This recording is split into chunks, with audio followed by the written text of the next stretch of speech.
Hey, let's do a video. Okay, so I've started to notice a lot of atheist videos popping up in my feed. Don't know why, I haven't watched any.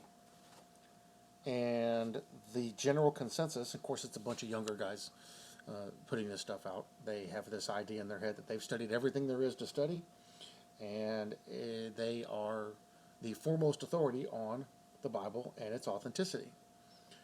And it's kind of cute, actually, that they think that they figured it out, and they have done zero research, because the same statement it comes out every single time. There is no proof the Bible is accurate. The writings are too old, and there's too many errors. Okay, well, every city mentioned in the Bible currently has been found, and they've proven archaeologically 100% they've been found. Many of the events that are listed in the Bible, the locations of them have been found, and evidence is there that the event happened, including human remains. There is a mounting level of evidence that proves everything that's listed in the Bible is true. Now, some people will say, well, that doesn't mean anything. That doesn't mean that what was said is accurate. That's just the historical aspect of the Bible. Okay? I get that. You know what? Yeah, it's a good observation. However, if you take a little bit of time to do just a minimal amount of research like I did, what I'm about to show you took me literally 10 minutes to find. You would find very quickly and very easily that what is attained to the Bible, what ties to all of its stories, the writings and the men that wrote them, is more legitimate than almost anything we have today. So, who are the two most famous philosophers in the last 4,000 years? Socrates and Plato. We take what Socrates and Plato have put out, and it's almost like people are like, they teach it in colleges. People quote it constantly. They're like, this is the unbeliever's Bible. Socrates and Plato. Okay. Well, there's a problem with Socrates and Plato versus the writings we have for the Bible. The Clark Plato, the oldest surviving manuscript in Plato's tetralogy. Now, this is the oldest manuscript of all of his writings. In 895, that would be AD, Johannes Calligraphes of Constantinople copied the Clark Plato. That's the Bodleian Library. M.S. Clark for Arethusa, the later bishop of Caesarea, Cappadocia. Funny enough, names that are mentioned in the Bible. The cost was 21 nomismata, or gold coins, for the copying and the parchment. Completed in November of 895. This is the oldest surviving manuscript of Plato's tetralogies. Some scholia, the scribe Johannes wrote out the text of the 24 dialogues present in the manuscript. How do we know what he copied, since the oldest surviving copy we have is his copy? How do we know it's accurate? What did he copy it from? See, this is the problem with this kind of stuff, and this is what people use to say the Bible isn't true. Well, how do we know where they got it from and what they copied it from? Well, we don't have the originals, right? And people are like, well, that's okay, because we can go back and if we don't have the originals, we can't go back and prove his copy is accurate. You don't know what he wrote. It could have been his stuff. It may have had nothing to do with Socrates or Plato. So what we got to do is we got to find out, okay, well, here's the best way you tell the accuracy of a document. How close is it to the time frame when that person lived? And that you can get a pretty good idea, just as reasonable deduction, of how close and how accurate it probably is. Makes sense, doesn't it? You know, if it's a long ways away from when that person lived or when that person died, you can be pretty rest assured there's probably going to be some issues with it. But if it's pretty close to their time, then you can be pretty rest assured that it's pretty accurate. Especially if it comes from that person's lifetime. If you find a writing that's written in that particular person's lifetime, you can be rest assured it's as accurate as you're going to get, unless you heard it straight from the person's own voice. When was Plato alive? Plato was born in 428 to 427 BC to a noble family and died in 348 to 347 BC. He lived primarily in Athens, Greece. Plato's birth occurred near the end of the Golden Age of Athens, and he grew up during the Peloponnesian War. He died in 348 BC. The oldest writing we have, the oldest surviving writing we have was from 895 AD.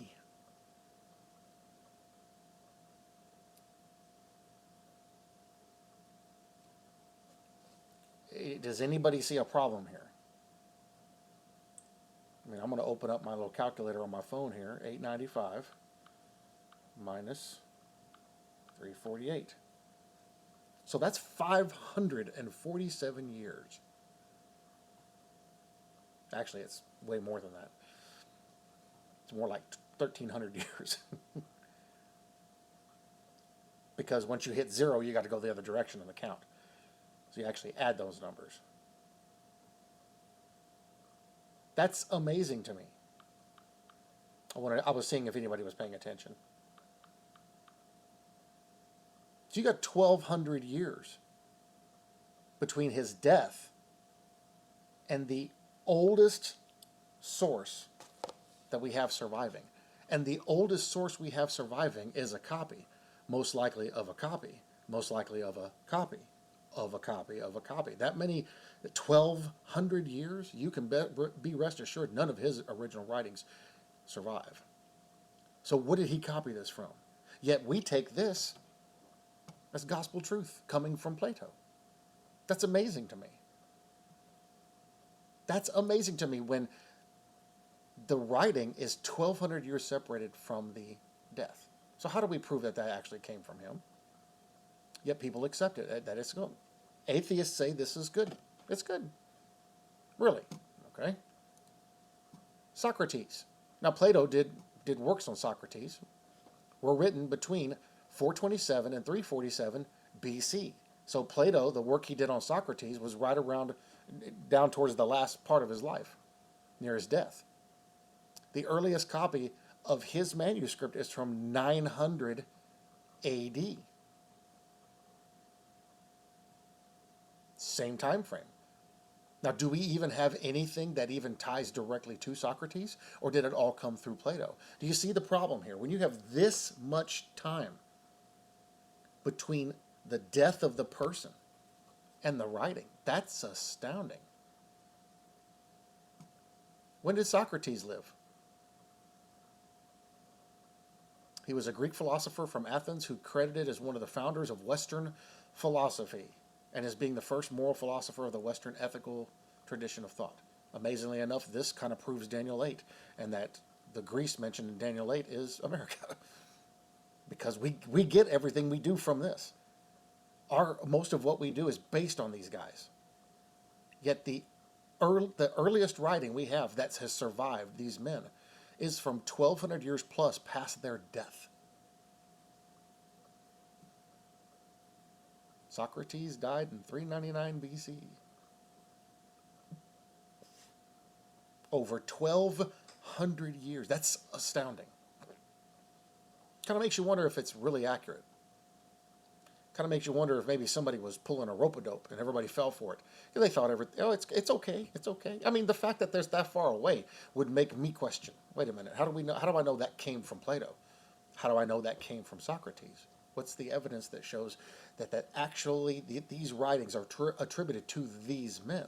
Do we have anything within 500 years of their death when they lived? Do we have anything within 300 years of when they left? When they lived? Evidently we don't. Just a little bit of digging shows. Kind of makes you wonder if maybe somebody else wrote that stuff. Because we have nothing to prove it. Now, they use the same argument with the Bible. We don't have early enough writings to prove that it actually came from those guys. Really?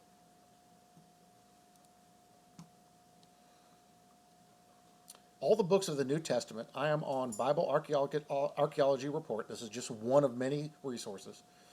All of the books of the New Testament were written within a lifetime of the death of Jesus of Nazareth. Now remember, Jesus died in 33 AD. Every New Testament book was written within his lifetime. If he had lived past that, it was written within the lifetime of all of the men associated with it. Very few people lived past that time frame. All the books were written within that lifetime. Not so the so-called other gospels, which were pseudepigraphical. That's the word. Gnostic works written 100 to 300 years later. Now, whenever I did the video about the Gospel of Thomas, remember the Gospel of Thomas, the earliest writing they have of the Gospel of Thomas is like 150 years after he died. That's the earliest writing we have. And it can't be attributed directly to Thomas. It actually looks like it was written by 3 other people. So, and it also doesn't even come close to lining up with the Bible at all. That's why there's a problem with it. But these all came many years after that time frame. Listen to this. Now, people say there's no written proof of the Bible, but listen to this. To date, this is why you can't listen to people. You got to look for yourself. To date, we have over 5,800 Plato and Socrates. They've only gotten to one of each. Greek manuscripts, and the one isn't even from Socrates, it's from Plato, of the New Testament, with an astounding 2.6 million pages of biblical text. Somebody explain to me how there's no written proof of the Bible, when we have 10 times or more the amount of information than we do for Plato or Socrates. Yet we take their writings as gospel truth, but there's no proof of the Bible, right? Okay, I completely disagree. While some of these manuscripts are small and fragmentary, the average size of the New Testament manuscript is 450 pages. Add to this the ancient manuscripts in Latin, Coptic, Syriac, Armenian, etc., which number in the tens of thousands, and you realize that there is an embarrassment of riches when it comes to New Testament manuscripts. It is shockingly amazing how easily you can prove the Bible true. And when you present information like this, they stand there and they ignore it. Because it's not about proof, it's about they don't want it to be true. I don't care who you are as an atheist. You can say whatever you want. I know you. I know your mind. I've grown up with like a dozen people with the same mindset. I've had arguments with every one of them. All different walks of life, all different mentalities, all different age groups. Every one of them, same thing. Every one of you is the same thing. You don't want it to be true. It has nothing to do with evidence, because there's more evidence for the Bible to be true than anything else we have. There's even doubts about the Egyptians, and we have evidence of them, but not this. No other ancient text can compare with the New Testament when it comes to the sheer volume of manuscripts, nor when we consider how close the earliest manuscripts are to the originals. As of the date of this article, this is from 2019, from February 15th, 2019. Since this article has come out, they have found parts of the book of Mark, Matthew, and even parts of Exodus, and they've dated to the year, to the time, the years the men were alive, which means most likely it came from those men. And when they find them, they instantly translate them. And they're realizing that it's coming from its original writings. That's since this article has come out. Let's see. So what are the earliest New Testament manuscripts? Now keep in mind, this doesn't contain the new information they found last year and the beginning of this year, and that they're still finding. Papyri P90 and P104, housed in the Sackler Library Papyrology Room at the University of Oxford, England, are two of the earliest New Testament manuscripts. P90 is a small fragment of papyrus with portions of the Gospel of John, chapter 18, verses 36 through 19, and I guess chapter 7, on both sides in Greek. There's your original language. It has been dated paleographically to the 2nd century AD.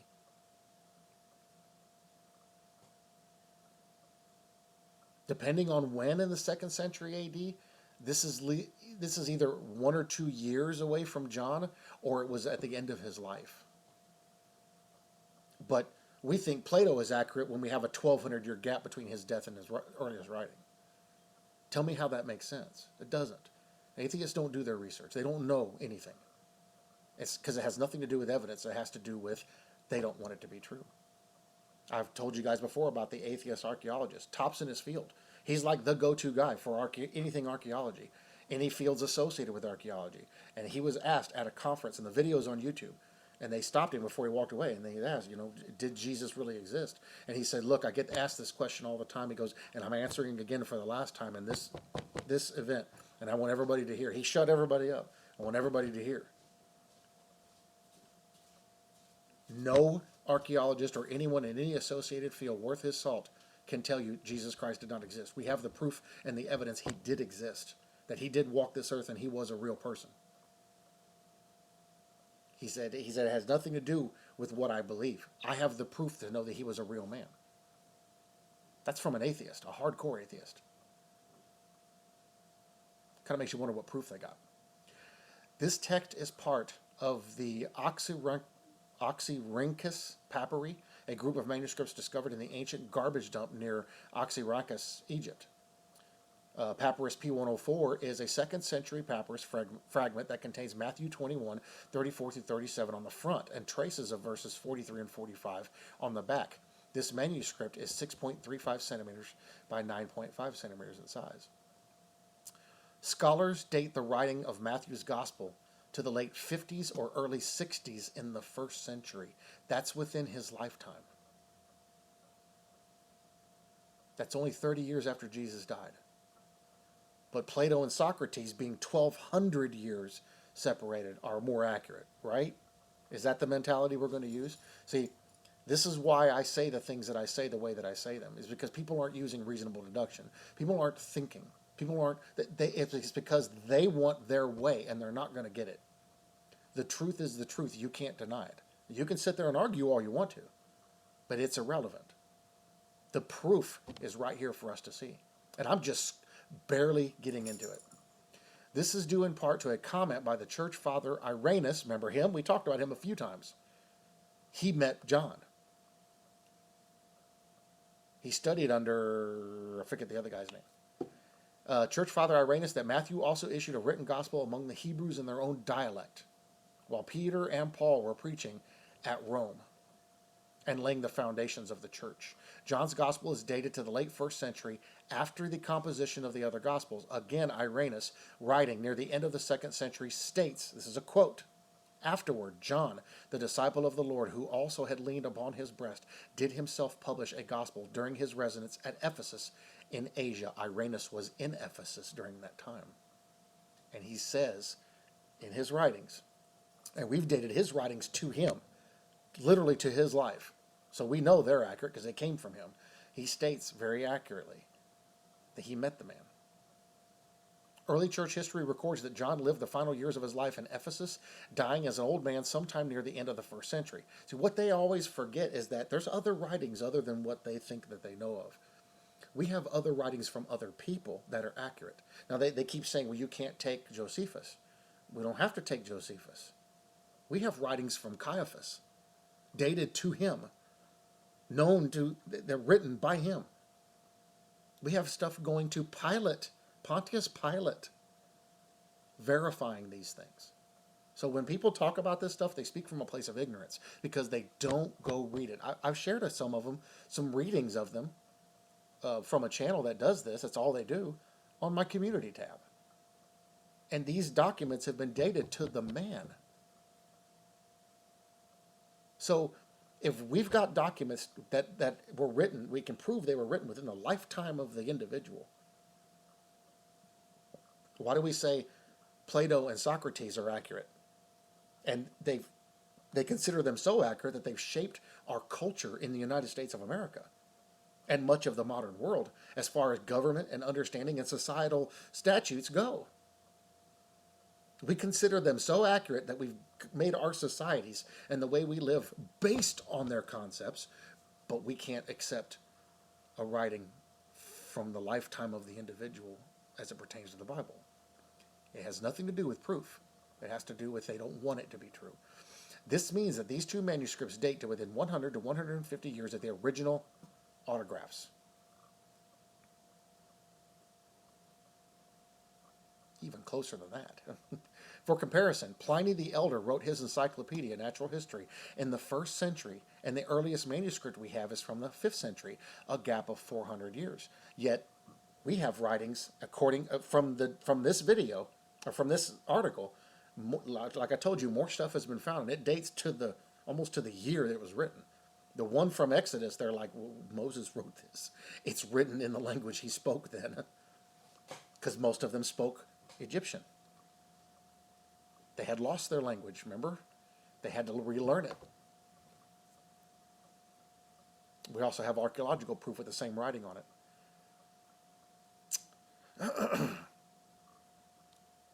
Papyrus P98 is a manuscript fragment that contains verses from the 1st chapter of the book of Revelation. That should scare people. Immediately, that should cause anybody who struggles with this to pause and think, the book of Revelation is the scariest book in the Bible. Almost all Christians ignore it. Nobody teaches it. Very, very few touch on the book of Revelation.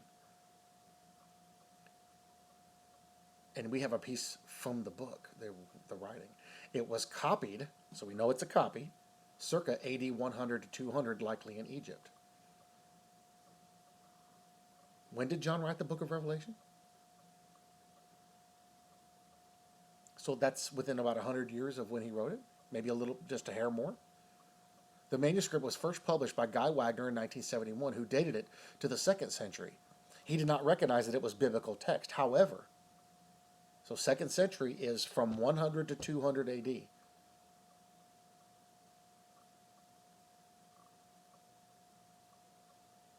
That means it was just right after John died.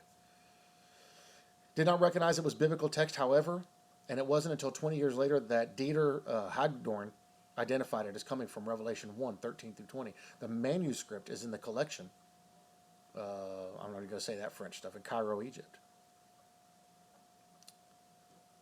That's astounding. But Plato and Socrates are accurate, even though it's 1,200 years later, when this one was copied probably 70 years or less away from John's death. 70 years or less.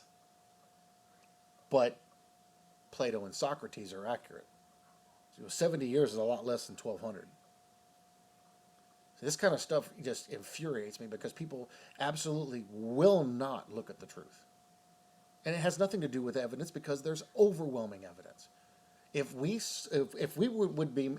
they brought out everything they have, everything, I'm talking every single piece that they have, and laid it all out, it would cover,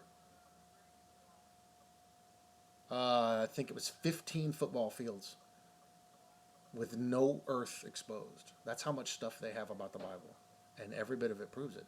Now, that's not counting the places that they can't move. The cities they found, the artifacts at the bottom of the Red Sea, the only place where these artifacts are at, on and on and on. It's all there. In about AD 185, so you're in the 2nd century, AD 185, Irenaeus wrote that the book of Revelation was composed almost in our day towards the end of Domitian's reign. Domitian reigned from AD 81 to 96. That's within John's life, which is one of the many reasons why scholars believe the book of Revelation was written by the Apostle John sometime in the 90s. We know it was written by him. It's got his autograph on it. Thus, P98 was likely copied within about 100 years of the original autograph. It may not have actually... Well, yeah, it says it was a copy. So it was copied right after his death. Copied within about 100 years. 70 years or less. That's astounding that we have something so close, but there's no proof the Bible's accurate. We can't rely on those writings. They were improperly translated. By the way, let me reiterate another point, that every time they do these, they translate them. Guess what they match? the Bible we have nowadays.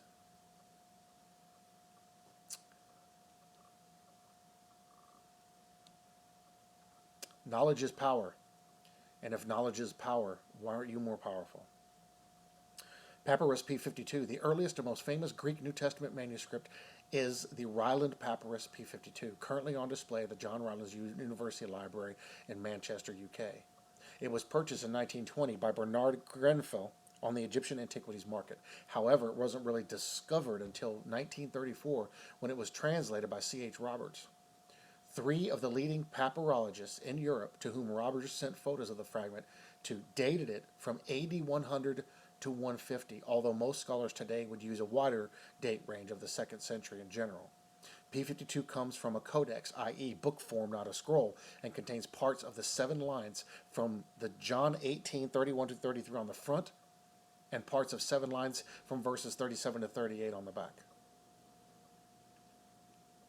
How is that possible?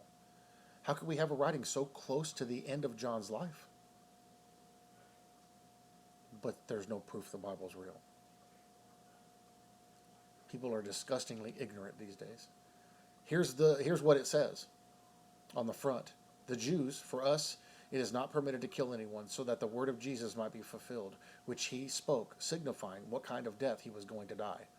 Entered therefore again into the Praetorium Pilate. Praetorium Pilate, sound familiar? And summoned Jesus and said to him, Thou art King of the Jews? You guys know this story? On the back it says, A king I am. For this I have been born, and for this I have come into the world, so that I would testify to the truth. Everyone who is of the truth hears of me my voice. Said to him, Pilate, what is truth? Which means Pilate said to him, what is truth? And this having said, again he went out unto the Jews and said to him, I find not one fault in him. Sounds pretty accurate to me. And it's within 70 years to 80 years of the individual. Wow. Oh, but Mr. Christian, you're just being facetious. You can't possibly believe that stuff's true, because there was people, it was running rampant. They were copying and lying and mistranslating stuff just to be famous all the time. You said that in one of your videos. You're right, I did. And don't you think that in Plato and Socrates' time they were doing the same thing? And how many times do you think it's been done in 1,200 years? This is within 100 years. How many times do you think Plato and Socrates, they may not have even written those things? Did you ever stop to think about that? 1,200 years? They may not have even written those. That just may have their name on it because somebody wants to be famous. Remember what they did to the apostles' writings? Same thing. Now you got 1,200 years variance. That's a lot of room to make mistakes. That's a lot of room to mess things up. Yet we have stuff within 100 years and it's accurate. What does that tell you? As mentioned above, the Apostle John likely wrote his gospel sometime late in the 1st century. This means that P52, the earliest New Testament manuscript, was likely copied within 100 years or so of the original. Moreover, since the manuscript was discovered in Egypt, a significant distance away from Ephesus, where the gospel was originally written, we can see that the text of the Bible was being copied and widely circulated already in the 2nd century AD. I covered this in a video. One of the first things they started to do after the last apostle died, and they were running everywhere trying to find every Christian they could and put them to death. They were burning and destroying as much documentation as they could. People were copying and sometimes doing multiple copies and sending them different directions with different people to different parts of the area to hide them. That's why they found this in Egypt. See, at that time there were still Jews living there. So we got to think about this sober-mindedly. It's nonsense for somebody to sit there and say there's no discernible evidence that proves the Bible's true. Yet we have over 10 times the evidence that proves the Bible's true. But they'll accept something 1,200 years from the individual, no problem. It has nothing to do with evidence, guys. Don't let them deceive you. They don't want it to be true. An atheist will argue with me on this. I don't care. Your opinion is irrelevant. I literally am looking at the evidence. You've seen it too. You don't want it to be true. That's why you fight against it. If you would merely lay down your pride, lay down your inability to accept truth, and not make it about you, make it about Christ, you'd see very clearly what this is, and you would convert, because every atheist that does that converts. Other possible second century manuscripts, in addition to the above four manuscripts which were copied sometime between AD 100 and 200, there are another group of manuscripts that may date to the second century as well, usually listed as dating from the second to third centuries. These are led by the recently published Papyrus P137, the manuscript formerly known as First Century Mark. After 6 years of rumors, it was finally published in 2018 by Oxford papyrologist Daniela Colomo and Dirk Abink, who dated it paleographically to AD 150 to 250. Again, it's 1 to 2 lifetimes away from the original person, not 1,200 years. While not the first century manuscript that some were anticipating, it is nonetheless the earliest copy of the Gospel of Mark in existence. According to the database maintained by the Center for the Study of New Testament Manuscripts, there are 6 other manuscripts that are also dated to the second or third centuries. Now, point of interest. People say, well, you can't rely on the Bible because the stuff they copied it from or translated it from was way too old. Because the King James was done in 1611. Okay. Then why do the writings that they translated the King James from match these writings? You know they checked it, right? Why is it that these writings and the writings that they used to translate, because they didn't use these writings to translate the King James, these hadn't been found yet. Most of these were found in the early 1900s. How is it that the writings they used to translate to make the King James Bible and these writings from the first and second century match? How did they keep them accurate almost 2,000 years? Kind of makes you wonder. Kind of makes you stop and think for a minute. Yet we've got writings we can't even personally connect to Plato 1,200 years later, and people say it's from Plato. You know, if they had something within 500 years of his life, I could say that Plato's writings were, assume that they were accurate, because we have something to gauge it by. We've got nothing to gauge it by. Yet here, we have stuff within one lifetime of the individual. And jump forward 2,000 years, and it's accurate. Papyrus P32, Titus, in Greek, 2nd, 3rd century. Papyrus P46, Romans 1 and 2, Corinthians, Galatians, Ephesians, Philippians, Colossians, 1 Thessalonians, Hebrews, Greek, 2nd and 3rd century. Papyrus P66, Gospel of John. Papyrus P77, Gospel of Matthew. Papyrus P103, Gospel of Matthew. Majuscule, GA0189, Acts of the Apostles, all from 2nd to 3rd century. That means they went from year 100 to year 300, or year 200, to 250. They fell within 150 year, all of these fall within a 150 year time frame. And John was said to have died roughly 96 AD. So it's just a hair, it's around 150 years after his death, and they want to call this inaccurate. Yet the earliest writing we have of everybody's Greek god Plato is 1,200 years removed. I see a problem here. I see a huge problem here. Absolutely, the Bible's accurate, 100% accurate. This brings the total number of possible 2nd century New Testament manuscripts to 11. These 11 manuscripts are in particular. The 4 that are securely dated to the 2nd century are important links in chain connecting the Bible we read today to the original text of the New Testament. Every one of those match the writings that were used to translate the King James Bible.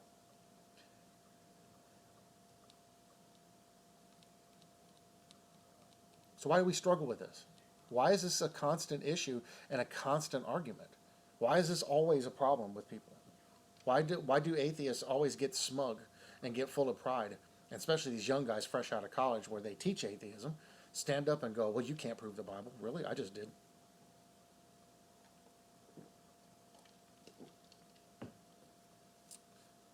Okay, let's take the writings out of the equation. Clearly, you can't use the writings as evidence because they prove it too easily. Let's take the writings out of existence. Crossing of the Red Sea. Oh, there's no proof of the crossing of the Red Sea. Okay, why, in the location where they found the evidence, on one side of that land bridge, and the whole Red Sea is deep. On one side of the land bridge, it's 800 plus feet deep. On the other side, it's 1,300 plus feet deep. That's the only place where it's 200 feet deep or less in the entire area, entire Red Sea, where anyone would have possibly been able to cross with the water splitting. How amazing is it that that's the only place where the artifacts of chariots, chariot axles, chariot wheels, human bones, and horse hooves are present? The only place. How is it that on either side of that area there's a beach and there was a pillar on either side carved with the 12 tribes of Israel's, the names of the patriarchs, and Moses in the writing they were using back then, which was Egyptian hieroglyphs? Why is it that throughout history, everyone in those regions and in all their historical documents named those areas the same as what the Bible did? Mount Sinai. Top of the mountain's burnt. Can't explain why. Down near the base, there's a rock, a giant rock split in two. The rock is made of flint. There's water damage all over that pile. And there's evidence of a lake bed there. A lake bed that's only about 2,000 years old, 3,000 years old. And geographically, there's never been water there. Where'd it come from? How'd it get there?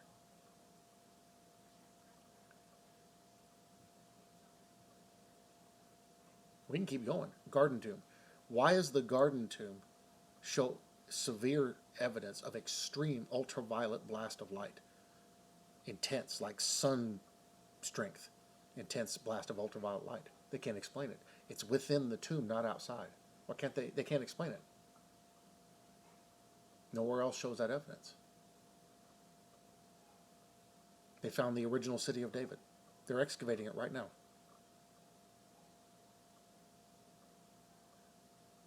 People keep saying, I have people telling me, there's no evidence the Second Temple was ever there. Really?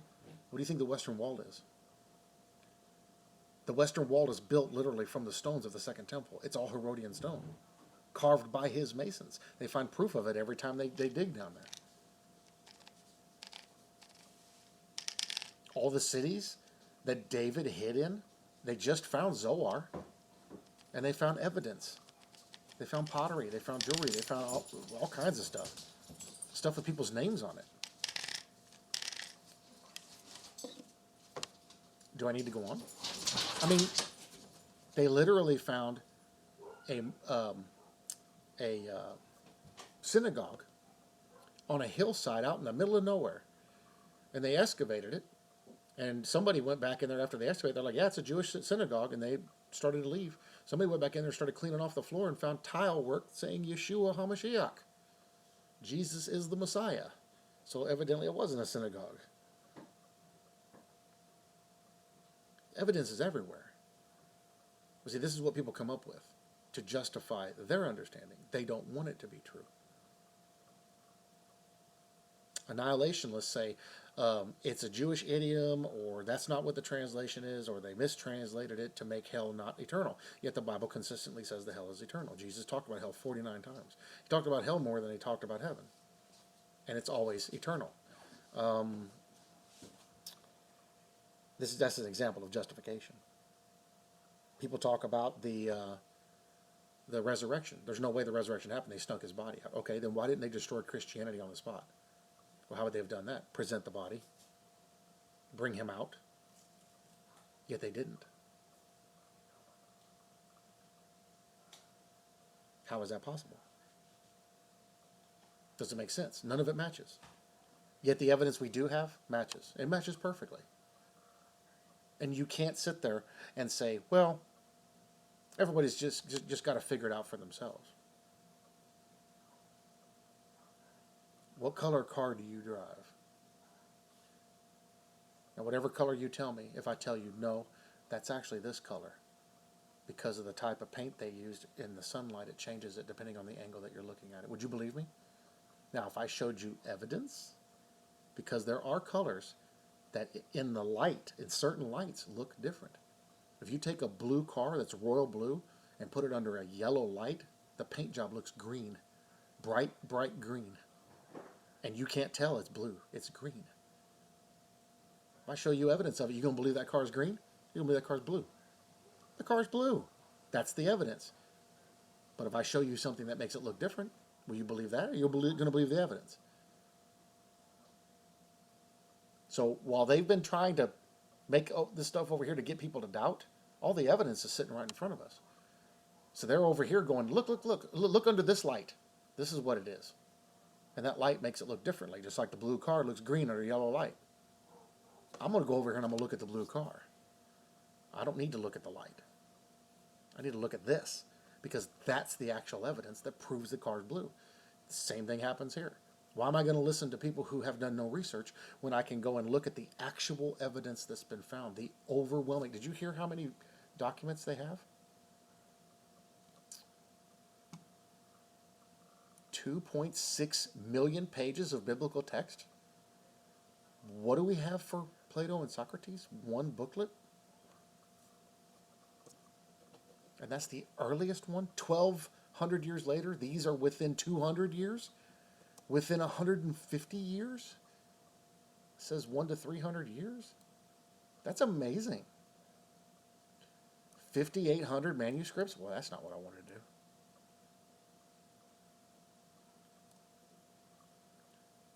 There's so much evidence that proves the Bible is true.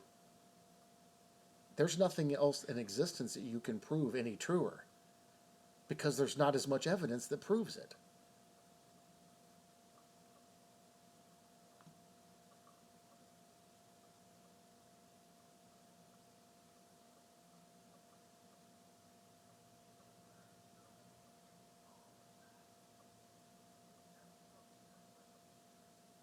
It's amazing to me. It's astounding to me what people come up with. Look at this tweet over here. King Jehoiakim, remember him? He was one of the shortest reigning Hebrew kings, yet we still have archaeological evidence for his life.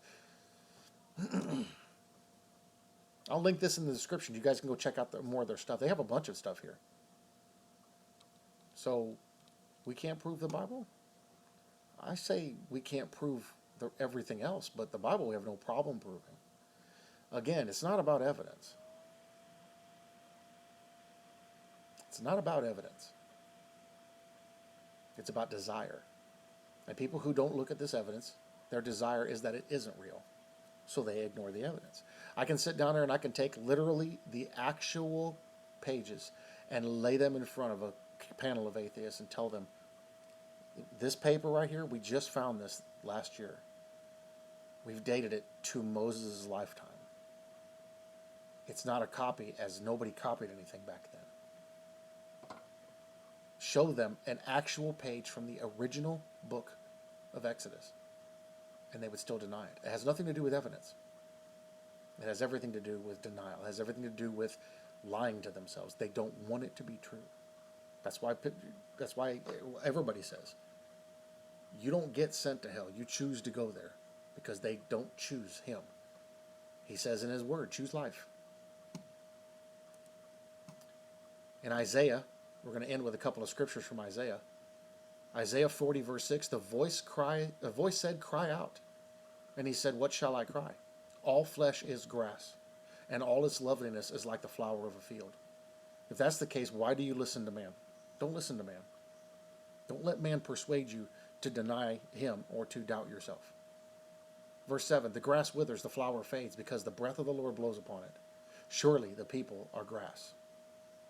Verse 8, the grass withers, the flower fades, but the word of our God stands forever. Why listen to man when man is here today and gone tomorrow? The person you listen to that convinces you that your faith is not real will die tomorrow. What good was their faith? What good was their understanding? Didn't save their life. Why wouldn't you listen to something that is life? and that's the Word of God. See, when we swing our moral compass and swing our compass of understanding towards this, and then move our compass needle and anchor it in this, it changes our perspective of everything.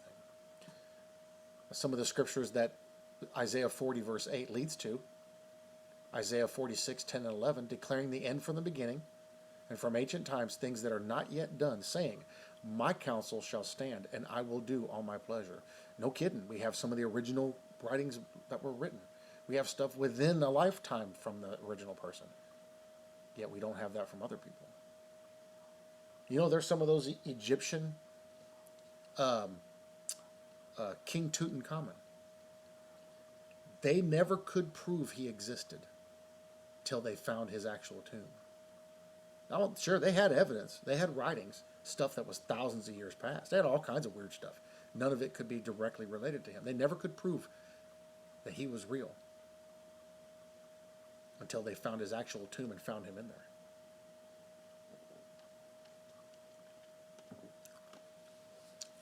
Yet I run into people every couple of years that tell me King Tut never existed.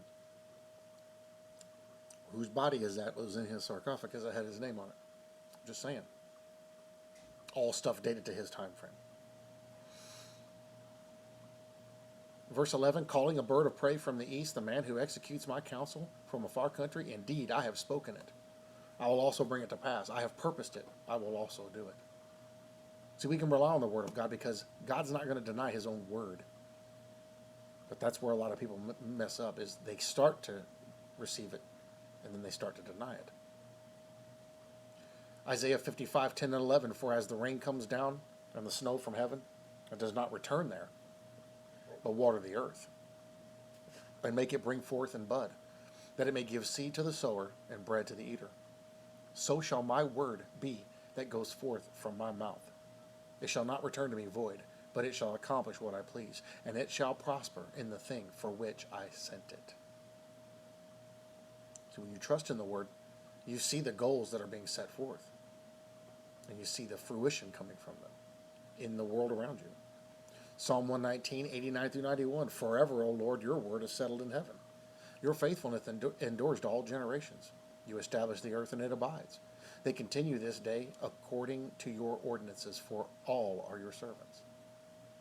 Zechariah 1:6, yet surely my words and my statutes, which I commanded my servants the prophets, did they not overtake your fathers?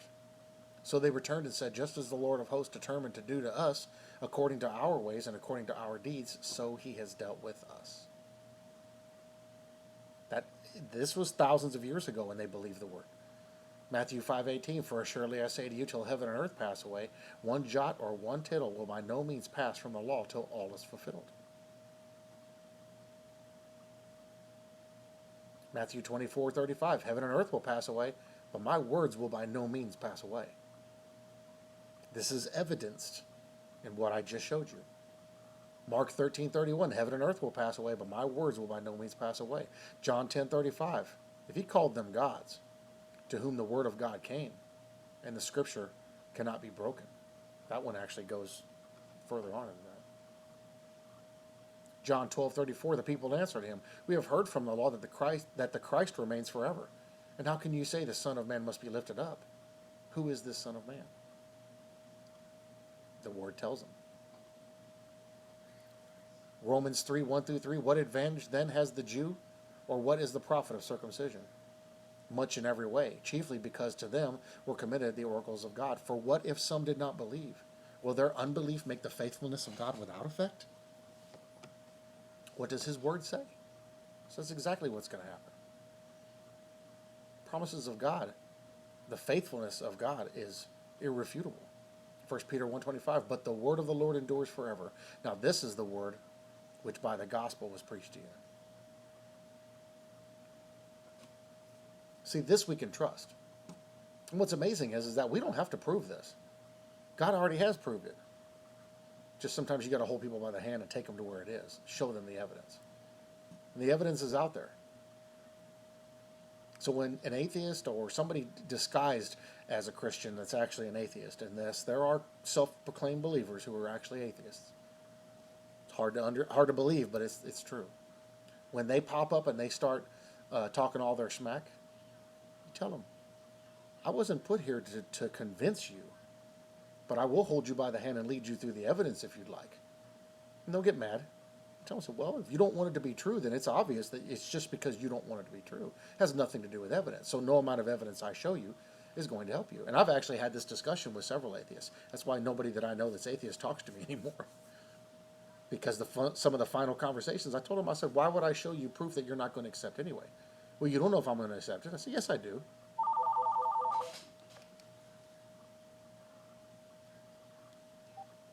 Hello?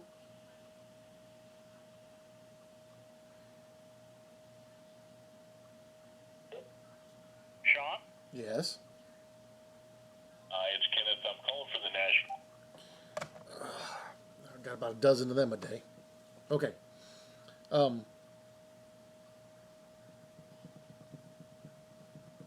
hate when those phone calls happen because it makes me lose my train of thought.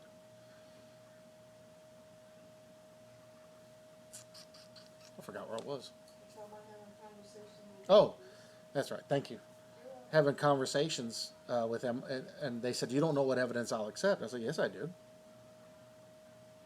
I said, your own statements to me prove to me that you wouldn't accept any evidence if I showed it to you. I told them, I said, you tell me you know my Bible better than me. Well, the fact that you read the Bible should say something. But if you won't accept that as a hint of the truth, not accept it as the truth. The Bible says prove it. Prove my word. If you won't accept a hint of the truth and instead use it as a weapon against other people, use it as a basis for your lack of faith, there's no evidence I can show you that would prove to you.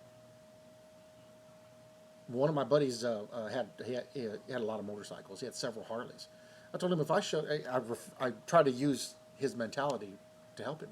I said, what if I told you, if I showed you direct evidence that Harley does not build their engines, and 60% of a Harley Davidson is foreign materials. It's not American made. Would you believe it? He goes, well, I know, some parts that they outsource. I was like, no, 60% of a Harley Davidson, it's gone higher since then, it's now 80%, of a Harley Davidson is foreign parts. It's not made in America. Yet they claim it's made in America. They base all their sales off of that claim. And they're junk. Now, I like older Harleys. They're still a piece of junk. Give me a Honda any day. Honda outlast a Harley, no problem. He said, well, what proof is it? I said, I can show you the sales records that you can get down on online that are public record that show where the parts come from. I said, have you ever looked at because he had a couple of new ones, have you ever looked at the carburetors on those? No. I said, look at them. They're Mikuni carburetors. That's Chinese. It's Japanese. So what about if you got any of them that are fuel injected, the fuel injection is Japanese. Most of the screws come from China. The fasteners, all that stuff. A lot of your internal parts come from other countries. So you remember back whenever they had the timing gear kept breaking on those things and they had to do a recall on them? Yeah. He said one of my bikes had the recall, but I found out after I bought it. He said, you know why that was? It's because they had it made in China. And it was crap metal, and it broke. They had sprockets that did it too. Part of the reason why Harley went to belt drive is because they got a bunch of sprockets and ended up having to recall almost every motorcycle because they kept shearing off because it was crap metal from Japan.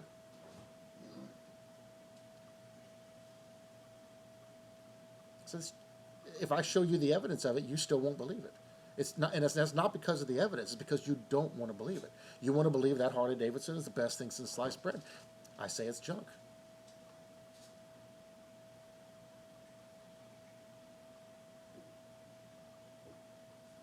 But I told him it's not about the proof. And there's other guys I used things that they could relate to that did the same thing. But I told him, if I show you the proof, you still got to make a decision. Do you want to believe the proof, or do you want to believe what you want to believe? And that's where you are at right now when it comes to Christianity. You want to believe what you want to believe. It's not about proof. And that's where all of you guys get your mentality from. This sets me apart. This gives me ammunition to fight against people. This makes me a warrior when they're not. This is where your little scrawny guys that wear the skinny jeans and the man buns and have beards and they think it makes them a lumberjack. They go on there and they start talking all this smack to people because they think they have a greater understanding. Yet they don't even bother to go look at this stuff. And I can show them just one of these links and destroy their argument. Well, actually, you're wrong. We actually have proof. And you know what their response is? They attack me for it because they don't want it to be true. They don't want it to be true because that means that there's a power higher than them, and they want to be God in their life. That's the truth. And every now and then you'll get an atheist to admit it. But what's really telling to me, and what I've been fighting with since last year, is all the Christians that deny it. Oh, there's no proof that that stuff's accurate. You can't trust that. Oh, really? Well, then what are you putting your trust in? Well, right now I'm using the Apocrypha. Ah, so you're using the one where several of the books in the Apocrypha were written by multiple people? We can't possibly say that's a lie. None of it dates to anywhere near the original writers. In fact, most of it we don't even know who the original writers are. I already see a whole lot of problems there, but that's what people want to take. There's no discernment in humanity. There's no understanding. People don't want to take the time to look deeper and to prove these things. I grew up in the culture of people that Ford, Chevy, Dodge. If you're a Chevy guy and you meet somebody that's a Ford guy, you're supposed to look down on them. You're a Ford guy, you meet a Chevy guy, you're supposed to look down on them because they drive an inferior vehicle. I'm glad I wasn't like them. I did my own independent research. And I'm going from the aspect of full-size vehicles with the top three. Dodge vehicles, great vehicle, very reliable, super expensive to repair. Ford, great vehicles, somewhat reliable because they're more reliable now, but back 20 years, they had a problem with the line boring in their crank journals and their cam journals. They kept throwing crank bearings. They had inherent flaws in them. Back then, the Chevys had valve issues. But I did my research and found out that the GM product makes the best all-around horsepower, the best all-around fuel economy, and they're super cheap to fix. I can rebuild the whole front end of my Chevy truck for about $250. It would take me almost $1,000 to do it in the Ford F-150 I used to have. Same for Dodge. See, I don't want to believe what somebody tells me. I want to go look at the evidence for myself so I can make an educated decision on that. My decision to be a Christian was based in the event that I had, but grew and developed out of the research I did during the last 20 years. See, I believed without proof, but then God proved it to me, which I thought was interesting. Who's got faith? Who's really walking in faith? Who's trusting in Him?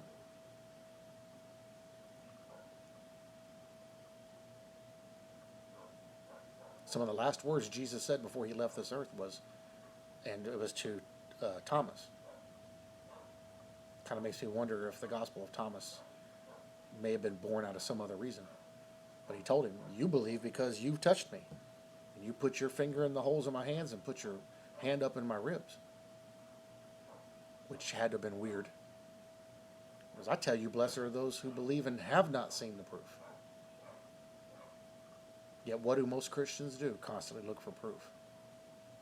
Well, I'll tell you where the proof is. It's in your Bible. Trust that. Believe that.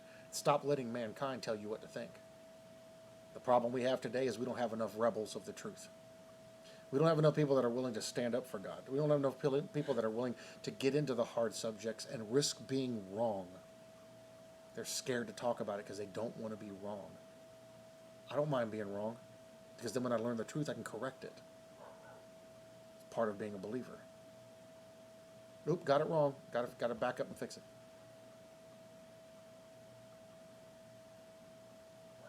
So I'll link this stuff in the description. You guys can look at it for yourself. It's real easy to find this information. Literally took me 10 minutes. And if I spent a couple of hours digging, I could do a video that would skunk almost anybody's stuff merely based on information I can look up. No college degree, no formal study, no nothing. Just looking it up. It's that easy. So when you engage those atheists, if you're not ready for the argument, don't argue with them. Don't talk to them. They're all going to have to stand before the Lord and give an account for this stuff. But if you want to shine like a bright light, you want to show them proof, Google this stuff. Take them here and show them. Say, look, ask them, do you think Plato and Socrates we can rely on their writings? Oh yeah. Really? Because the earliest writings we have are 1,200 years after both of them died. So how is that accurate? How can we prove that that's accurate? We can't. But the world accepts that. Yet we have writings, and we're finding more every day, and we found more in the last 2 years already, that go to within a lifetime or to the lifetime of the person. And we have extra biblical text and statements that directly corroborate these things, because many of them were tied to them in one way or another. You can't get better evidence unless the person themselves tells it to you, to your face. But according to everybody, the Bible's not accurate. Okay. You keep believing that. You hang on to that if you think that's going to help you. But it's not. Because when you stand before him and you start yelling, but nobody could prove it. Really? Well, that guy on the YouTube channel showed you some stuff. And I sent all these people here to talk to you, and they tried to prove it to you. You just didn't want it to be true. You can't lie to God. You can lie to yourself all you want, but you can't lie to him. And a lot of people are going to try. I'm telling you, at the white throne judgment, there are going to be people who deny God exists now that are going to die and end up in hell. They're going to be called up to the white throne judgment, and they're going to stand there and argue with God whether he exists while they're looking at his face. They're going to argue with him. I actually had a couple people give me a bunch of grief about that a couple months ago. About saying that. Like, tell me I'm wrong. There are people today that's all they live for, is to argue against God. They will stare at him sitting on his throne and will argue with him whether he exists or not, because they're so adamant they don't want him to be real. They lied to themselves. And it's terrible that they do that to themselves. You don't hurt me none. Say what you want. You only hurt yourself. So if you're an atheist and you're watching this, if you're an atheist and you stumble across this video and watch it, watch every single minute of it. Listen, look at the evidence, and ask yourself a few questions. Why is it we accept documentation 1,200 years past the end of the person's life as truth and accurate, but we can't accept something that's 70 years past the end of a person's life as accurate? Then you got to ask yourself, why won't I accept it? What people have to realize is that it's their bias that causes them to not believe. You've got to lay that down and walk into the light. The light doesn't hurt. You don't get a sunburn from it. It doesn't blind you. It's better in the light. All right, love you guys. I'll see you in the next one.